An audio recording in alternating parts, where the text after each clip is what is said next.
The dining room looks the same but smaller, like the walls leaned in while we were at the cemetery.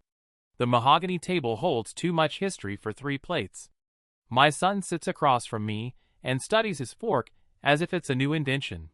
My daughter-in-law moves like a metronome, napkin squared, roast carved into even slabs, bowl of potatoes passed without a smudge on the rim. She fills the silence with tidy noises, glass on coaster, knife against china, her breath clipped and efficient. I can still smell my wife's perfume on the chair beside me. She always took the seat to my left, where the window light turned her hair into a quiet halo. The cushion remembers her weight better than I do.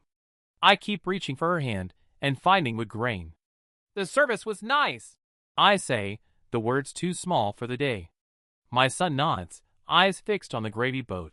He has his mother's mouth and my father's shoulders, and right now he's borrowed some stranger's posture, bent at the hinge, like this room is heavier than he is. He used to kick his heels under this table, the rhythm of cereal spoons against bowls, the racket of a boy who believed morning was invincible.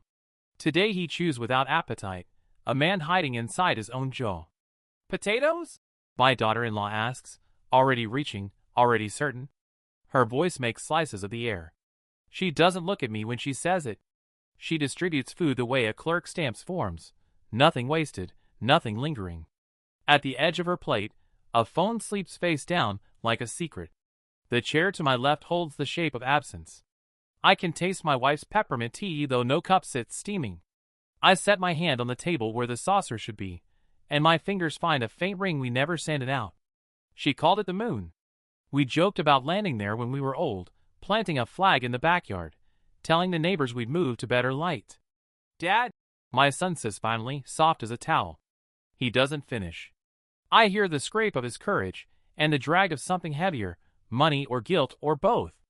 The clock in the hall refuses to stop. Outside, the oak rubs its branches against the siding, a slow, dry apology. "I can come by tomorrow," my daughter-in-law offers, still not looking at me. "We can start sorting closets, attic. Just the practical things." She folds her napkin like a dismissal and sets it on the plate. The cushion to my left exhales a ghost of perfume, and for a second I swear my wife's hand brushes my sleeve. I keep my face calm. I pick up my fork and set it down again. A man learns to carry a house after the scaffolding is gone. He learns it in the weight of a fork, in the quiet between breaths, in the place where a chair remembers what the heart refuses to forget. It happens between the meat and the mercy that doesn't arrive. She sets her fork down, lines it up with a knife, and looks at me the way a realtor looks at a wall she means to knock out. The room goes bright and narrow. Her mouth is steady. Her voice is clearer than the chime from the hallway clock. "Now that your wife is dead, grieve, pack your bags, and never come back." I hear the sentence land in the middle of the table like a stone in shallow water. No depth to swallow the splash, just ripples slapping porcelain. For a second I'm sure she's rehearsed it, practiced in the mirror with a bathroom fan on, shaving the trimmer off each word. My son gives a small smile, the apologetic kind he used to wear when he broke a glass and promised to pick up every shard. It cuts deeper now, because he doesn't reach for a broom. He doesn't reach for me. The chair to my left sighs, as if my wife has just stood, as if she is about to put a hand on my shoulder and say, "Easy now." I keep my hands on either side of the plate, like a man holding a stretcher steady. The gravy cools, turns a skin. Somewhere in the pipes a radiator clicks, polite applause for the performance we've all agreed to pretend is necessary. "Practicality," my daughter-in-law adds, as though the word could soften the command, as though labels make medicine sweet. "This house is too much. It's better for everyone." She doesn't look at the photographs, at my wife with dirt on her knees and a fist of zinnias, at my son in a dinosaur shirt with jam on his cheek. She looks at square footage and monthly costs, and the future tense renovation she has already painted in her mind. My son nods. That little smile, again, thin as a paper cut. "It'll be easier, Dad." He finds a spot near my ear, the way people address a hospital bed when they don't want to look at the patient. Easier. The word opens like a trap door. I want to say her name, my wife's, as if it were a fuse I could light and follow back to where this all began, before the careful sentences and the neat budgets. Instead I count breaths. I count the notches on the old breadboard by the stove where we tallied summers. I count the times we burned the roast, and ate it anyway because laughter makes anything tender. 2 weeks, she says lightly, as if time were something you measured with a measuring cup. My son inhales, lets it out in a way that signals agreement without ownership. I watch him drift to the side of the person who talks with certainty. It's an old current. It has carried better men than him. I reach for my water, and the glass remembers my wife's hand. It wears her fingerprint in the faint clouding only I can see. I drink and taste the metal of new rules. When I set the glass down, the ring it leaves is perfectly round, a moon on our table. I think, if she were here, she'd tell me moons tug oceans. I think, then let this sentence tug what it will. I am not leaving. Not yet. Night folds itself around the house the way she used to fold sweaters, precise, unhurried, unforgiving of wrinkles. After they leave, I make a slow circuit like a night watchman who knows the thieves are memories, and they're already inside. The banister greets my palm with that old nick near the third spindle, the one from the winter she dragged the Christmas tree in too fast and laughed when the sap glued her glove to the rail. I leave my hand there longer than makes sense, as if the wood might warm into pulse. In the kitchen, her teacup waits on the drying rack, the lip ringed with a faint brown whisper of leaves. She never minded that stain, said it meant a cup had a history. I set it on the counter where the sun lands at 10 in the morning and promise it nothing out loud. The breadboard with our summer notches leans by the stove, peaches, tomatoes, the year we tried cucumbers and got a jungle. I can still smell vinegar from the pickling that turned an August evening into a briny fog. The garden out back sags into itself. Beds we built on our knees, her in a straw hat with soil making freckles where age spots had already claimed territory. The rose canes need tying. The rosemary has gone woody and proud. I stand at the threshold and listen to the dark breathe. Somewhere a fox barks, a sound like a hinge that needs oil. The porch light draws a constellation of moths, and I think of how she would open the door and shoo them gently with a dish towel, murmuring as if they were neighbors overstaying. In the study, the window latch still sticks, the same way it stuck the day she swore and then laughed at herself for swearing.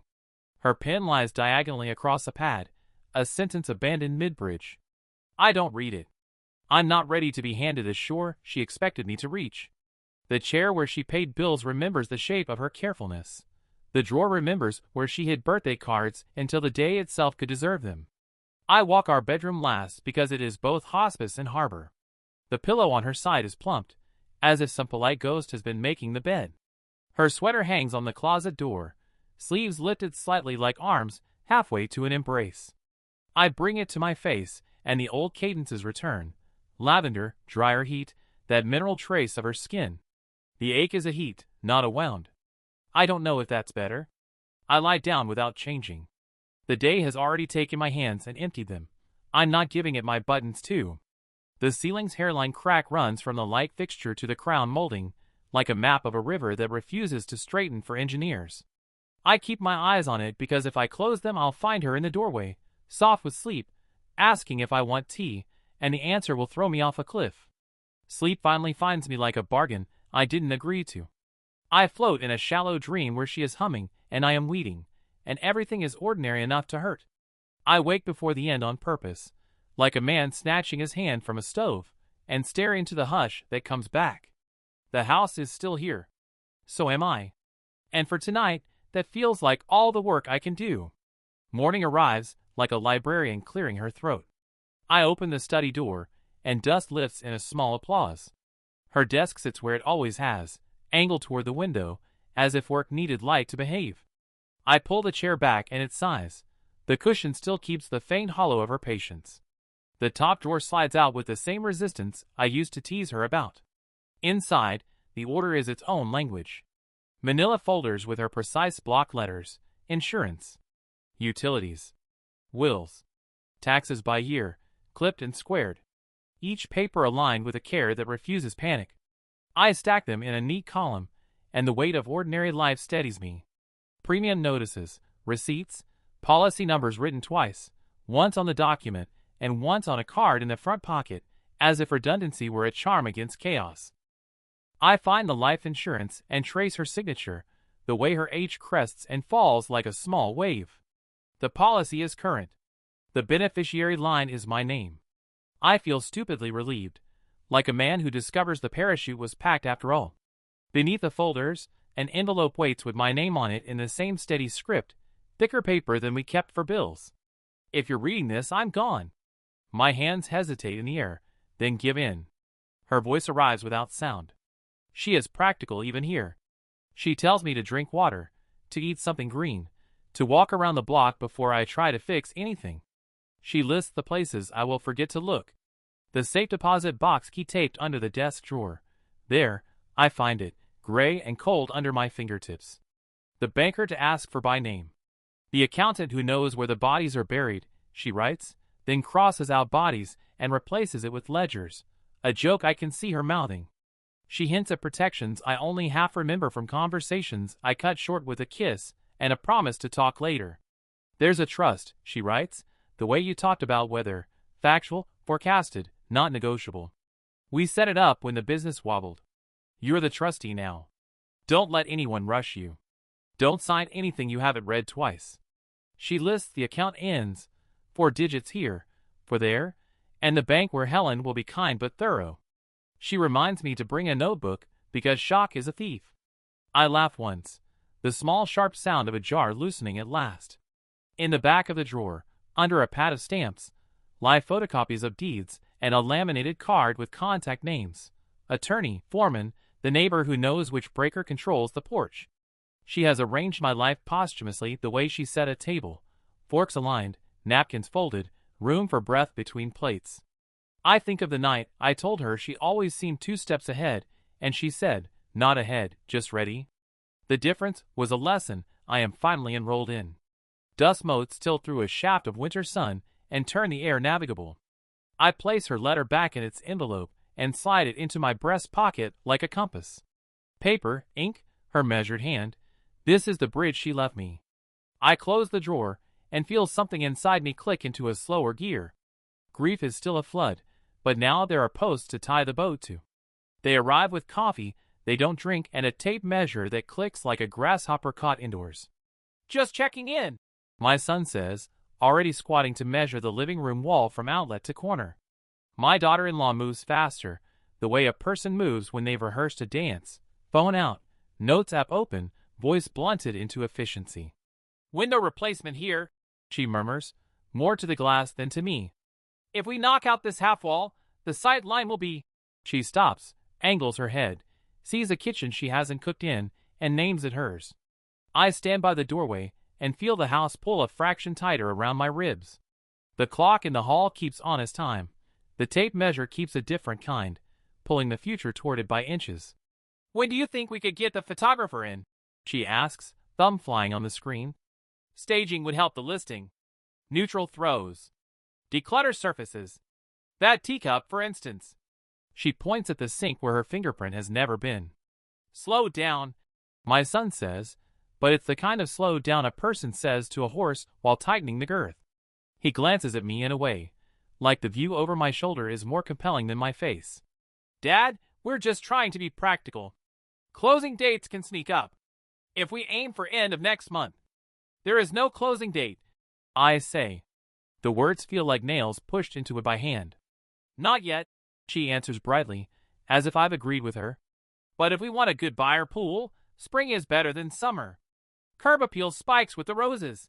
She steps onto the porch and looks at the bed she did not weed, the trellis she did not sand. Maybe fresh mulch. Black, not red. It photographs cleaner, comma. They make circuits. Dining room, study, hall. My son opens the closet where my wife tucked winter coats in cedar. He inhales as if the smell itself were a complication. We can get a pod, he says. Pack up non-essentials. That'll make it easier when the movers.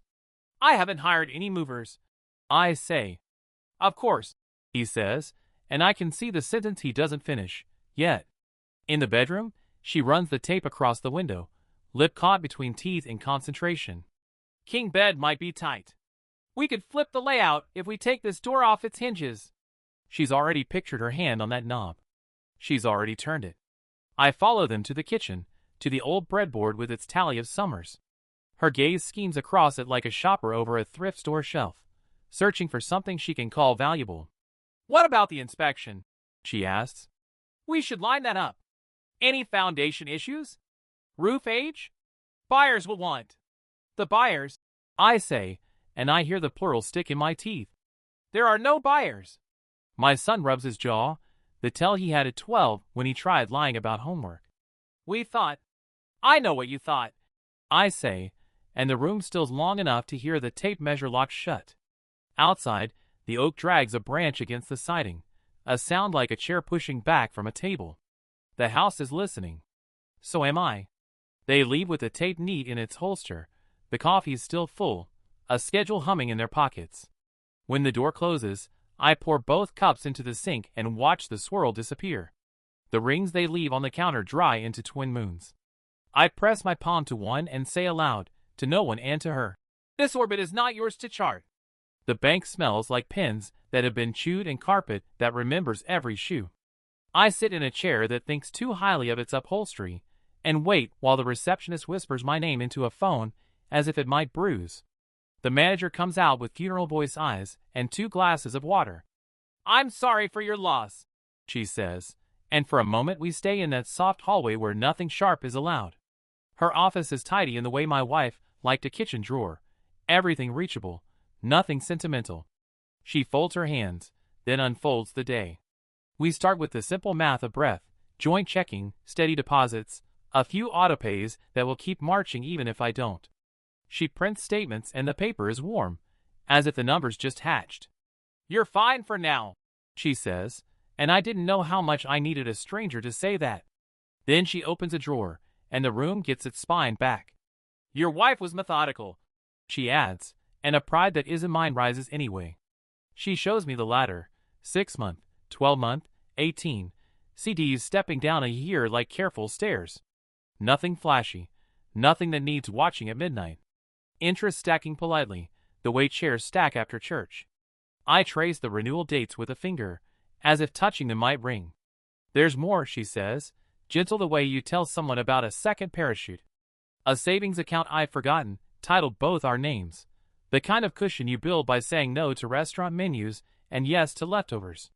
She transferred small amounts regularly, the manager notes, admiration slipping through the professional we. I see my wife at the counter with her mug, moving $5 from one column to another like a woman teaching ants to carry a picnic. We are almost finished when the manager clears her throat in a different key. She turns a monitor slightly toward me. "And this," she says, tapping a line I don't know how to read yet.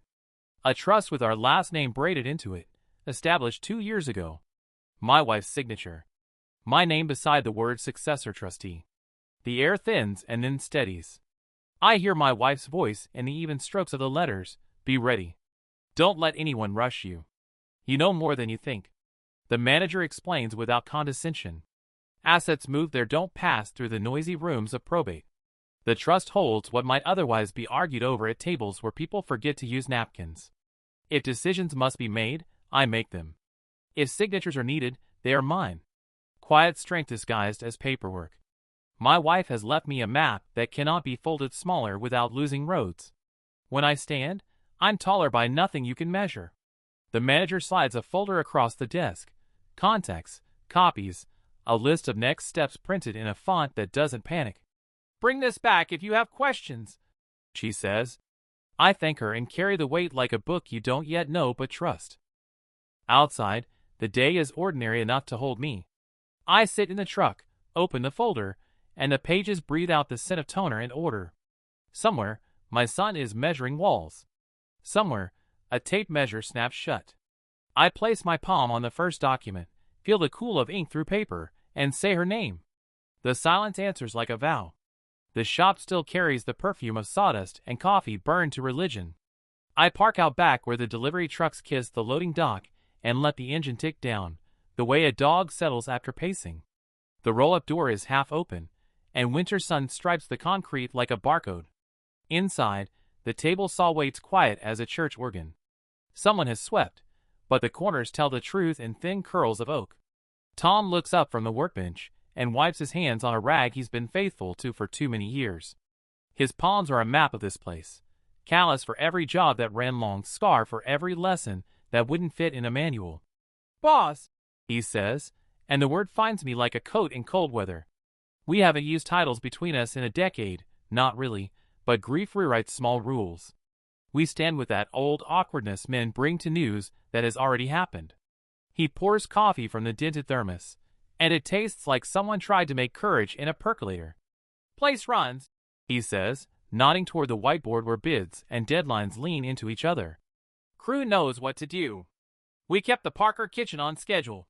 He hesitates, throat working around something that isn't a splinter. "I'm sorry about her." He doesn't say name. He doesn't need to. The shop says it in the way the clamps are hung straight.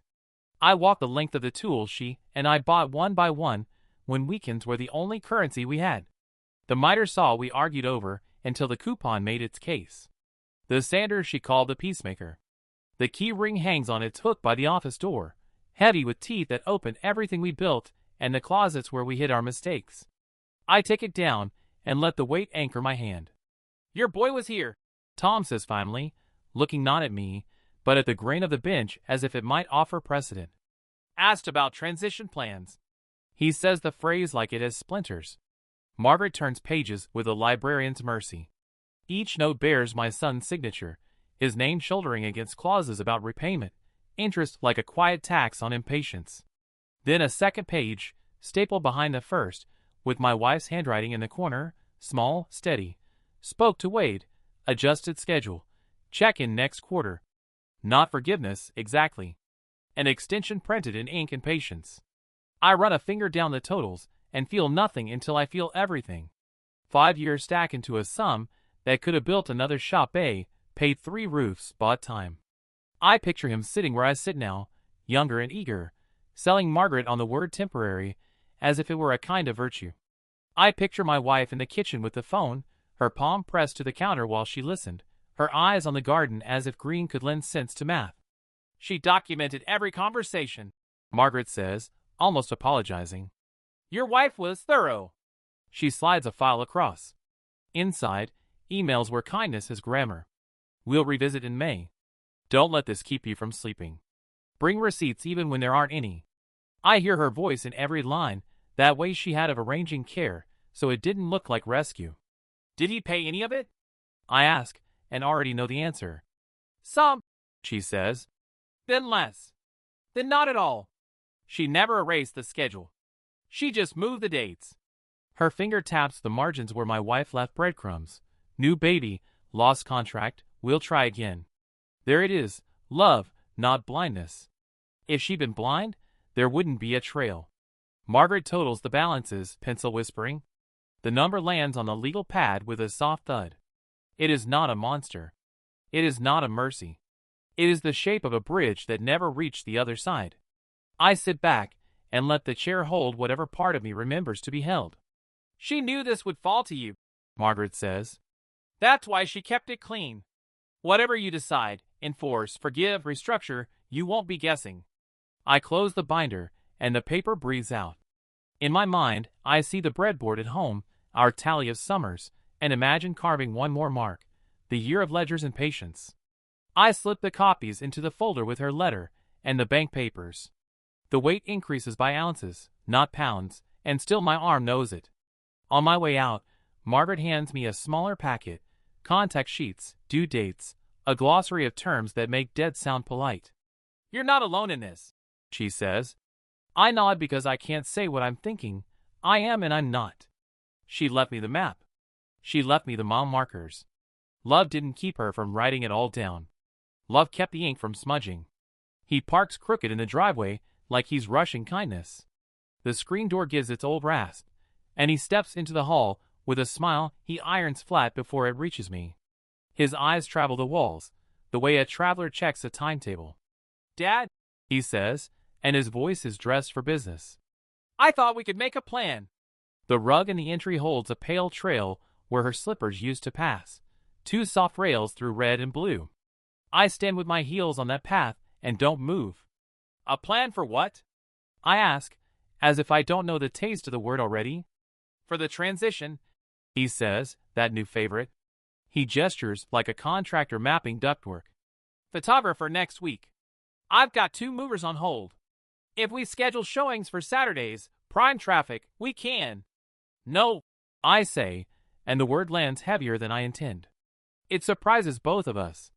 The house is suddenly very quiet, like it's leaning closer. He laughs a careful inch. Dad, be reasonable. Time is money. If we drag this out, we'll lose momentum. Buyers feel that. He points at the living room windows. Light like this sells. Light like this kept your mother's violets alive. I answer, and now I hear my own voice, unvarnished. No showings. No movers. No decisions until I understand what's mine. He looks past me to the dining room, where the table still carries the small moon stains of last night's glasses. We're just trying to help, he says, and the we has a shadow that looks like someone else's grin. This house is too much for you alone. It's not yours, I say. I try for gentle, and don't quite get there. Not yet. Maybe not ever. His mouth stiffens. That's not how estates work. Mom, he stops, swallows, corrects himself. Mom would have wanted what's best. Your mother wanted clarity. I step aside and let my hand rest on the nick in the banister, the tree-sap scar that knows a winter I can still smell. I'm finding it. When I have it, we'll talk. He shifts his weight, a boy trapped inside a man trying to look taller. You can't just stall. Watch me, I say, and it comes out without heat. The clock in the hall ticks like a witness taking notes. Outside, a delivery truck groans past, downhill toward the ordinary lives of other people. He walks into the living room anyway, measuring with his eyes. The carpet has a faint seam where we once laid a new stretch after a burst pipe. If you know where to look, you can see the line. He doesn't. He plants his feet on either side of something invisible and starts to talk about comps. I let him finish because interrupting would make me the sun. Then I tell him again, slower, the way you give instructions to someone lifting glass. No photographer. No movers. No open house. Not until I know what belongs to me and what doesn't. You won't schedule anything. You won't bring anyone here. You'll wait. He opens his mouth and closes it, the hinge remembering a previous use. The silence stretches between us like tape across a threshold. He can step over it, but there's a cost. 2 weeks, he says finally, the same bargain he tried at the table. He says it like throwing a rope. No, I answer, and watch the rope coil at his feet. I'll let you know. He stares at the rug, at those soft rails through the pattern, and I wonder if he sees them now. When he leaves, he straightens the doormat with the edge of his shoe, a gesture of tidiness that doesn't reach the room. After the door clicks shut, I stand in the hall until the clock finishes its minute, and then another. The house exhales. So do I. The line in the carpet holds. The county records office hums like a refrigerator that never quite cools the room. A woman with a badge that says Martinez asks for my driver's license and the parcel number I scribbled from my wife's files. I hand over more paper than she needs. She flips through with the practiced boredom of someone who knows that lives change in rooms with fluorescent lights and swivel chairs. Looking for deeds? She asks. Looking for my footing, I say, and she smiles without committing to whether that's a joke. She types and the printer coughs up pages that smell like hot dust. Plat maps. Legal descriptions that tree our house like a geometry problem. Then she hits another screen and her voice rounds. There's a recorded transfer here, she says, fingertip tapping the date. 2 years back. Henderson Remodeling, LLC, assignment of assets to the Henderson Family Trust. My wife's name, clean as a bell. A notary seal that shines like a small moon. Successor trustee, me. For a second the words don't land. They hover, impatient birds. Then, they settle all at once, and the ground stops tilting. Ghosts don't sign deeds. She stood somewhere, maybe the same counter, maybe a tidy bank office, and put ink where the future needed it. She built me a light I couldn't see while the weather held. Martinez prints certified copies, stapled by neat and stern.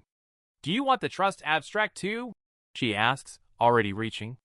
I nod, and the file grows heavier by ounces that feel like pounds. The abstract reads like instructions left on the kitchen counter. Successor trustee authority. Power to manage, to sell, to retain, to refuse. No probate. No waiting room arguments. If anyone asks who holds the keys, the answer is a matter of record. On the sidewalk the air tastes like rain that might change its mind.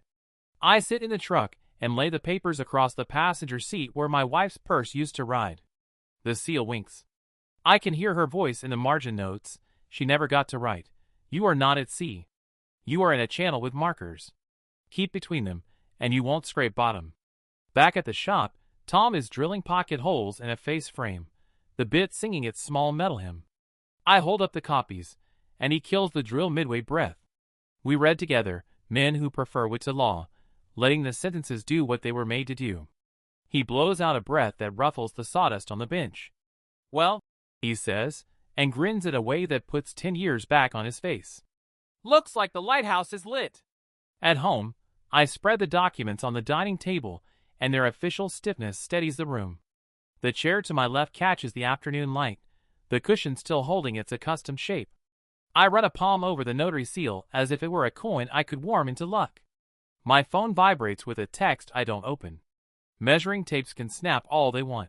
Paper like this doesn't. I slide the copies into the folder with her letter, and the bank printouts, the spine of my new life getting thicker page by page. Outside, the oak leans, and the siding answers with its familiar rasp, a language we've always shared. Storm or no storm, I know where the beam is now. I know where home stands when the horizon tries to lie. The records office is colder than outside, air-conditioned against conclusions. A woman behind glass asks for my ID and the business name, fingers already poised over the keyboard. I pass everything through the slot, including the scrap of paper with my wife's tidy block letters, parcel numbers, dates, the kind of breadcrumbs she trusted more than luck. The clerk hums at the screen, then tilts it so I can see the grayscale map of our life. There's a filing from 2 years ago, she says, tapping the date with a lacquered nail.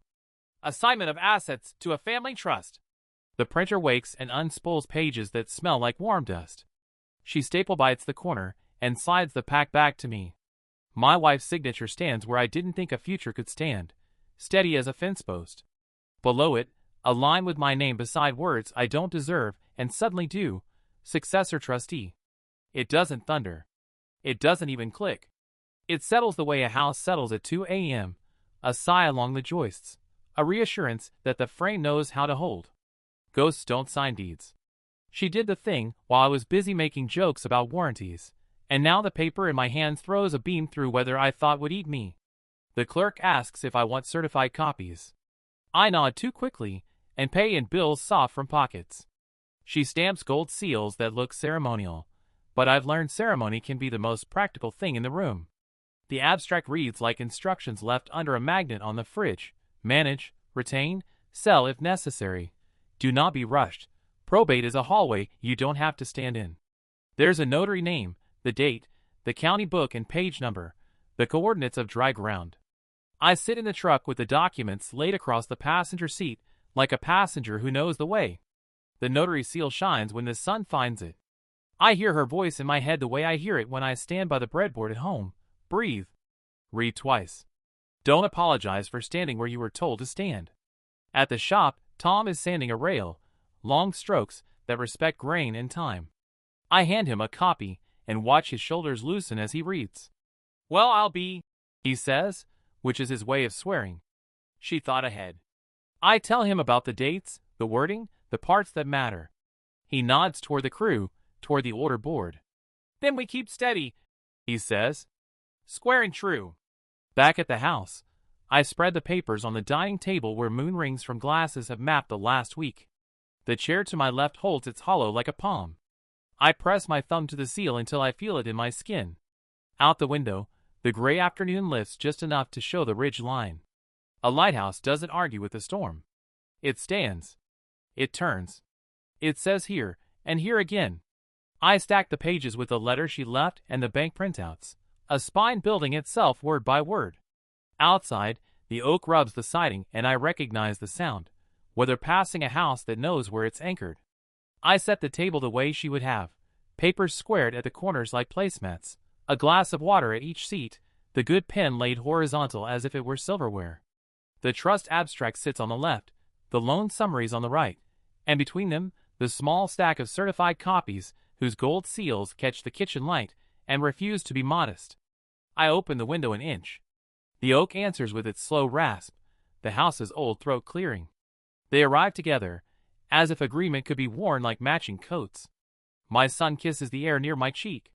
She drops her purse on the chair she hasn't earned and keeps her phone face down, as if privacy were a virtue she invented. We sit. The chair to my left holds its familiar hollow, and I refuse to fill it with anything but the space she left. "We're here to make a plan," my daughter-in-law begins, bright with purpose. "Momentum is important for buyers."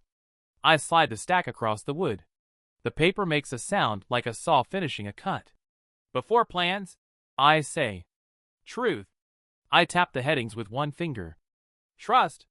"Loans." "Authority." My son blinks at the seals. He recognizes the kind of official that can't be argued with.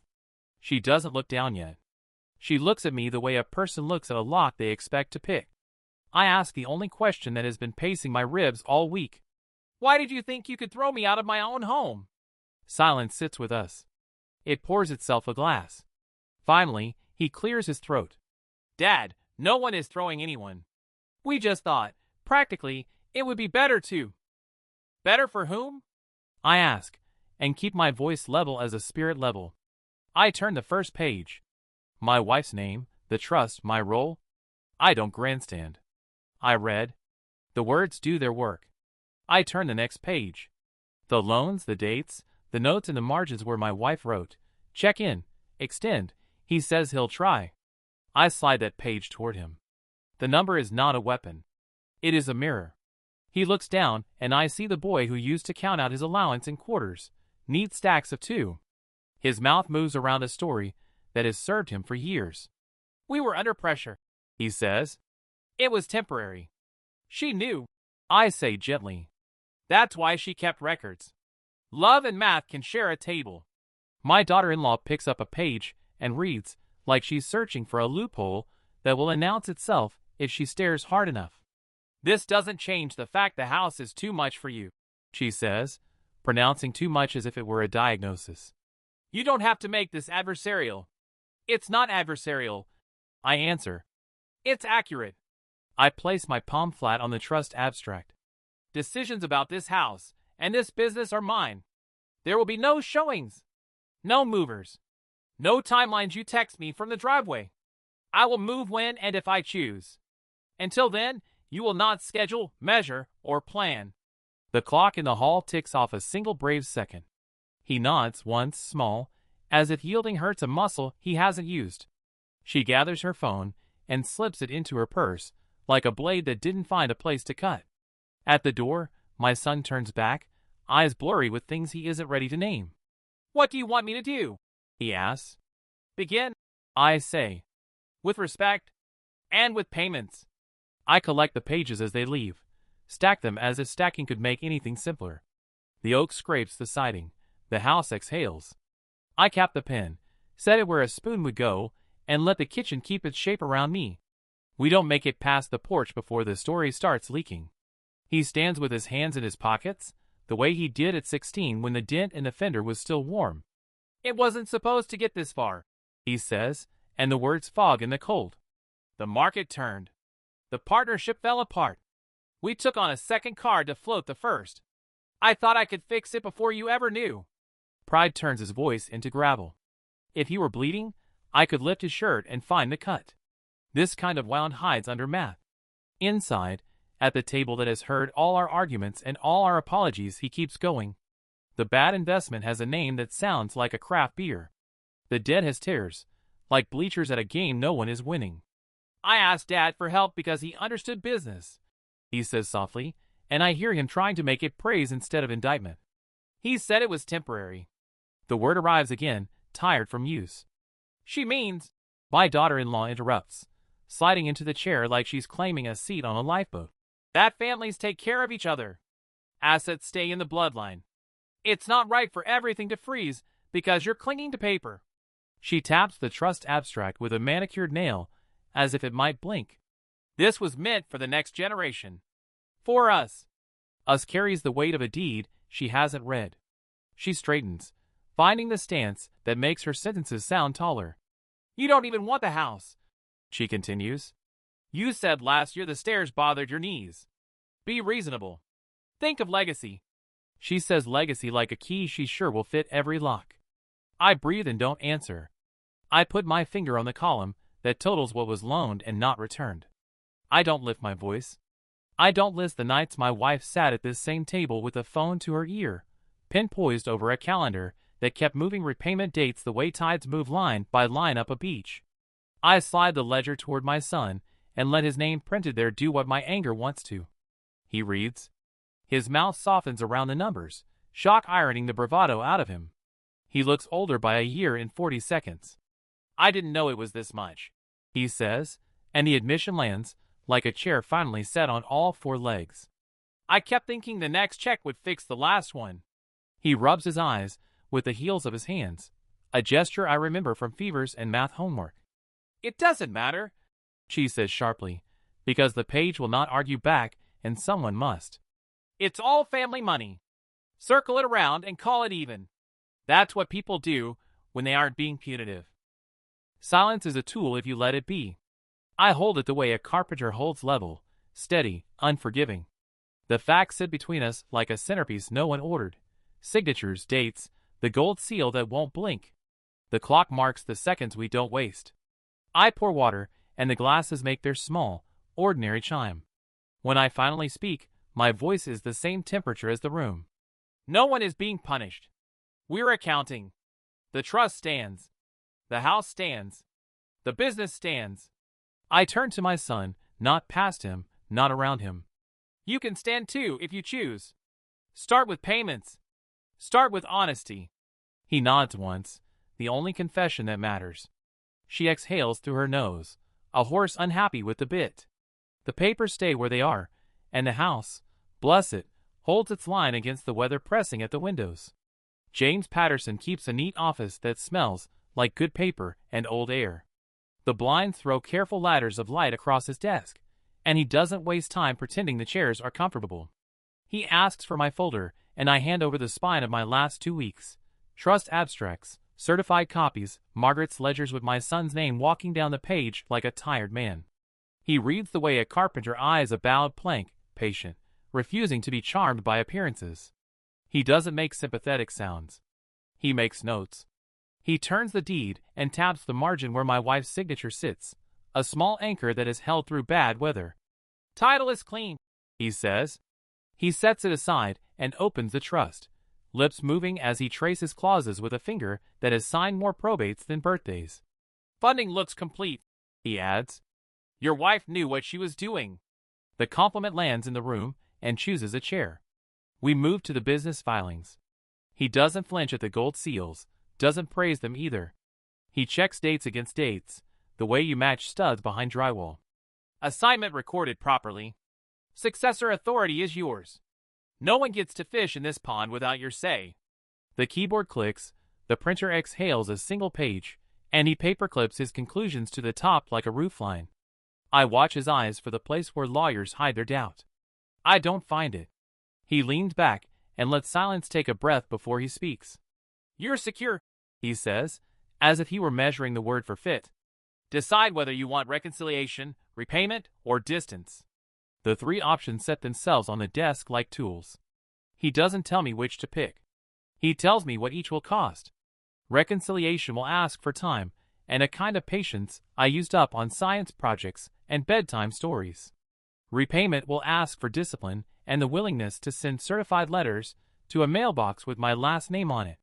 Distance will ask for a lock on the door that used to open without knocking. Can I have 2 at once?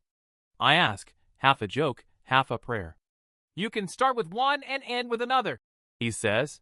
You can change your mind if the facts change. That's not weakness. That's governance. I tell him about the tape measures, the talk of momentum, the way entitlement put its feet on my coffee table and asks for cream and sugar. He nods, not because it's new, but because it's true. We'll put it in writing, he says. Letters to the son. Notices to the would-be contractors if they circle. No one gets to schedule your grief. He drafts while I watch the ladders of light creep along the carpet. When he slides the letters over for signature, the paper is cool, not accusing. I signed my name in the same hand that once wrote permission slips and mortgage checks. It looks the same. It means something different. On my way out, he holds the door and adds the only benediction he deals in. Eat, he says. Sleep. Call me before you call anyone else. Outside, the air is ordinary and kind. I tuck the copies under my arm. A man doesn't have to choose his whole life in a hallway. He only has to take the next step where the floor is sound. I asked him to come without the tape measure. We sat at the kitchen table, where the moon rings from last week's glasses have faded to pale coins. I put no papers down this time. The folder was in the next room if I needed it, but I wanted words first, not seals. I'm going to make this simple, I said, and the clock in the hall agreed by tapping once. You'll apologize.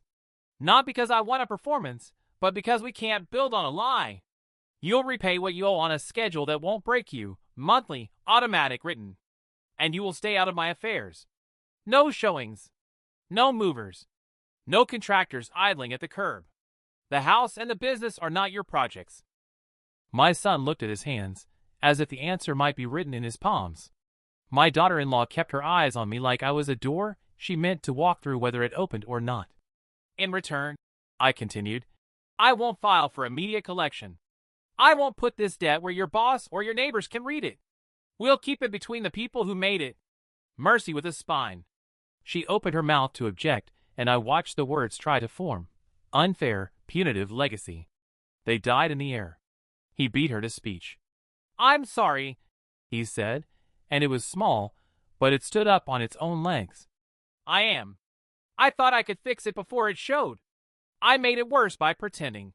He swallowed, and the boy who used to practice apologies before knocking on our bedroom door came through for the man. And the schedule? I asked. I'll sign it, he said. Whatever you and the accountant think is reasonable. I'll make it automatic. I don't trust my good intentions anymore. She shifted, choosing a new ground. We were trying to help, she said quietly, as if the volume could launder the sentence. Families plan. Houses transition. It wasn't personal. It was entirely personal, I said, and kept my voice kind. You tried to move me like furniture. That stops. Silence stood between us for a full measure of the clock. Outside, the oak rubbed its slow word along the siding. I slid a single page across then, the draft James had printed with blanks for dates and amounts. Not a threat. A tool. He read and nodded. She read and didn't nod, but she didn't push it back either. There's one more piece, I said. No more surprises. If you're in trouble, you say it early. If you're doing well, you say that too. I won't be your creditor and your confessor, but I can be your father if I'm not being handled.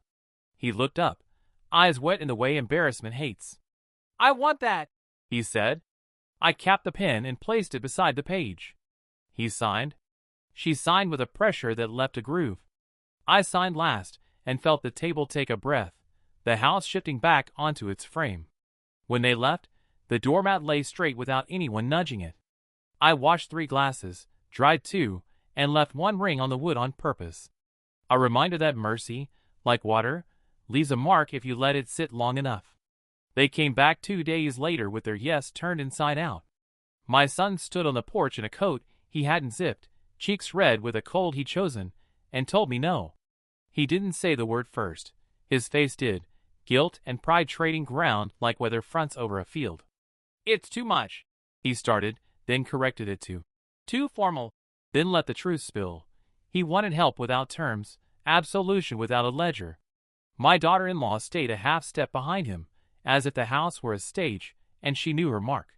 We talked to a friend, she said, a friend who apparently knew more law than the county, and more love than my wife's careful hand. You can't hold family hostage. She said hostage and glanced past me toward the dining room, toward the papers that were not there because I'd put them away. She wanted a fight. I wanted quiet. I'm done offering, I said, and something in me, some obliging tendon, snapped back to where it should have been all along. The clock in the hall blessed the sentence with a single click. He flinched, the boy who used to know the sound of consequences. Then he squared himself, pride marching in behind his eyes, and nodded like a man agreeing to a duel he wouldn't win. James filed the enforcement the next morning, while I watched the blinds turn the light into measured stripes. The formality didn't feel like vengeance. It felt like choosing the right size wrench and turning steady until the bulb remembered how threads work. Notices went out on letterhead that didn't apologize. Automatic drafts were proposed. Timelines were printed in ink that would keep its color. I took the key ring from the hook by the shop office and walked the perimeter like I used to when storms were forecast. New locks on the back gate. A fresh cylinder on the yard shed. Tom stood by with a drill and a nod that said more than condolence ever could. We collected old fobs and deleted codes with the same care we'd use removing a cracked tile. Slow, square, level. I posted a list of authorized names in the break room and taped another inside the office door where only the hinge could read it. It felt less like closing and more like putting the lid on a box that shouldn't have been left open. At home, I changed the deadbolt and set the new keys on the breadboard where summer tallies slept under oil. The metal clicked against wood with a clean, undeniable sound. I walked through each room and spoke to it the way you speak to a horse you intend to ride again. We're all right. We're all right. The chair to my left kept its hollow without asking to be filled. Then I did the thing I'd postponed while tape measures and opinions paraded through my rooms. I grieved on purpose. I made tea in her dented kettle and didn't pretend it was for anyone else. I set her sweater on my lap and let my hands learn its weight for the 1,000th time. I cried until the windows blurred and then cleared, until the clock sounded like mercy again. No texts. No timelines. The phone, face down, finally just a phone. By evening, the house had settled into itself the way a loaf settles when you pull it from the oven, quiet, proud of its shape. Outside, the oak rubbed the siding in its old language, and I answered back by turning out the porch light at a decent hour. The locks clicked. The papers waited where I'd left them. A man can hold the line and hold his sorrow at the same time. Tonight I did both. Winter teaches me the metronome my wife already knew. Mondays start with a ledger and a pencil, not because the software can't add, but because graphite slows the hand to the speed of thought. I read the last quarter like weather, what blew in, what leaked out, where we shored the roof with patience. I circle 3 numbers and write a word she favored. Steady. By 10 I'm on the phone with vendors who knew her laugh better than mine. I introduce my voice to theirs and let reliability do the rest. Sandpaper grit ships on Wednesdays now. Cabinet pulls come in 2 smaller boxes instead of one that breaks my back. I learned to ask for net 30 and mean it. When a man at the lumberyard tries to charm another 5% out of me with a story about diesel, I tell him I'll pick up on Friday if he honors the price we agreed. He does. I hear my wife in the polite weight of my no. Bids go out slower and cleaner. We stop chasing miracles and start accepting kitchens that want to be cupboards, not cathedrals. Tom brings sketches on graph paper, square little dreams that fit inside budgets. We measure twice, once for the tape and once for the calendar. The crew notices before I do. No more Saturday panic buys, no Tuesday apologies to the tile rep. By the second week the whiteboard looks like a farm schedule. Sow tend, harvest, rest. There is air around the deadlines. The shop seems to breathe through its roll-up door. Fridays become report days because she liked Fridays for that. Close enough to see the week, far enough to plan the next. I print 2 pages and lay them side by side the way she used to set out spoons for guests. Income. Expense. Notes in the margin that are more like prayers than plans. Call Mrs. Parker. Confirm electrician. Don't forget the backsplash trim. The numbers don't sing, but they hum on pitch. I sleep better when math has a key. At home, the house loosens its shoulders. I oil the dining table until the moon rings from the hard weak blur back into the grain. I sort the drawer she kept as a map. Spare keys, felt pads, a pencil stub, 3 screws that have been waiting years for their destiny. I let radios play at low volume in rooms that went quiet too fast. The heat clicks on, and the old vents tell their long story without complaint. On a bright, cold morning, I take the clay pots from under the porch and knock last summer out of them with a wooden spoon. The soil smells like stubborn hope. I tuck winter pansies in, purple faces that don't mind frost, and press the earth around their necks the way she did, firm but kind. My fingers go numb, and I don't mind. I water until the saucers show a dark ring and set the pots on the steps where she liked them, 2 on the left, 1 on the right, as if the house itself walks with a slight limp. By dusk the pansies are standing their ground. The shop is locked, the bank reconciled, the calendar written in a hand that is mine, coached by hers. I turn off the porch light, and the oak rubs the siding, pleased. The house breathes. So do I. The letter comes with the heavy posture of things that ask to be signed for. The mailman lifts his eyebrows the way men do when they're delivering more than paper. I print my name, feel the pen bite a little, and stand in the doorway reading while the cold leans past me into the hall. My son's handwriting is more careful than it used to be, like someone told it to tuck in its shirt. He asks for a meeting. He says they're in counseling. He says he wants to make things right. The sentences don't perform. They stand in a line and wait.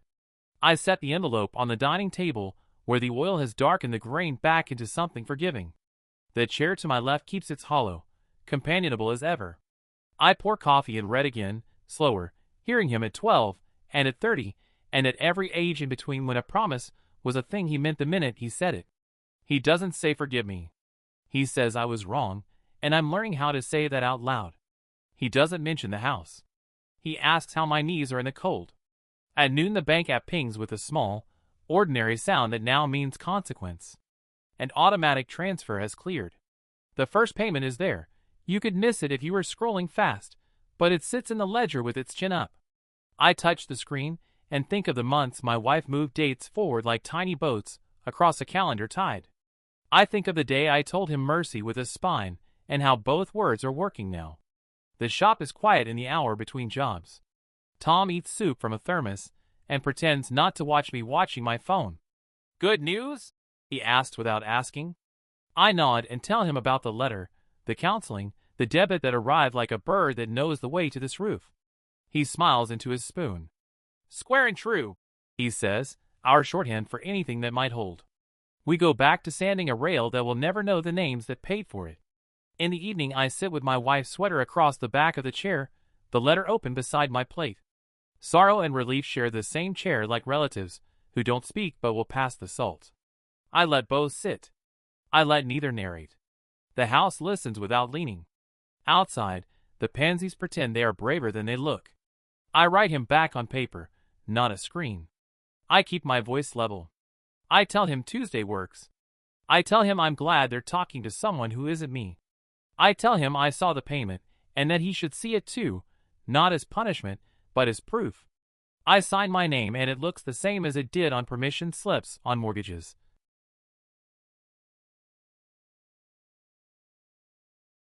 On the trust papers that didn't blink. Before I seal the envelope, I add a line about the oak. It still rubs the siding in the wind. Some habits are not warnings. Some are a house remembering how to stand. The day arrives without trumpets, just the quiet insistence of a date that remembers itself. I spend the morning the way she taught me to steady my hands, small tasks done all the way. I wipe the table with lemon oil until the grain deepens, lay out plates we bought one at a time when money was thinner, fold napkins the way she liked, corners meeting like old friends. Her teacup goes at the head, not as a museum piece, but the way you save a seat for someone who might still walk in late. The cushion to my left keeps its familiar hollow. I let it. Tom brings bread still warm enough to fog his glasses. Luis carries a salad in a metal bowl that has survived more kitchens than any of us. Mrs. Parker from up the hill arrives with a pie that smells like November, even if the calendar insists on March. We fill the room with work and weather, and the kind of laughter that doesn't try too hard. Stories about a backsplash that refused to learn straight, a mutinous hinge, a dog that ate a measuring tape and lived to brag. The crew sits easy, shoulders dropping the way they do only when a job has come off square. I keep busy without hiding. I pour water into the glasses and feel the weight of the pitcher in my wrist, the familiar tilt. When the food settles and the room finds its hum, I set down my fork and touch the envelope I've carried in my breast pocket all year. The paper has softened at the corners, as if it's learned my shape. I'm going to read something, I say, and no one pretends not to know what. Her voice arrives in the straight lines of her handwriting. Drink water. Eat something green. Walk around the block before you try to fix anything. The practical instructions that held me like a railing the first week hold me again, Kindernell, as if the stairs have learned my step. She tells me the places I will forget to look, the names of people who are good at their jobs. The account ends, the key taped where it never should have belonged and exactly where she put it. She writes about love like it's a maintenance schedule. Check this, tighten that, oil here, stand back and admire. At the end, she tells me what to do if I can't sleep. Count the notches on the breadboard and remember the summer cucumbers that took the yard hostage. I fold the letter and keep my hand on it. The room is very gentle. The oak rubs the siding in its old language and, for once, the wind agrees. I look at the teacup and say it aloud, because vows deserve the air. I'm staying, I tell her. This is home. We pass the pie and someone puts on a song from long ago that somehow kept its tune. The crew lingers to wash dishes. Neighbors refuse to leave until the last chair slides in with the satisfying sound of done. When the door closes behind them, the house isn't empty. It's full of cooled laughter and the steam quiet of a good meal. I lift the teacup, rinse it, and set it on the rack to dry. Not a shrine. A promise kept in porcelain. The clock in the hall marks the minute, and then another. The pansies outside sit small and brave in the dark. The table breathes. So do I.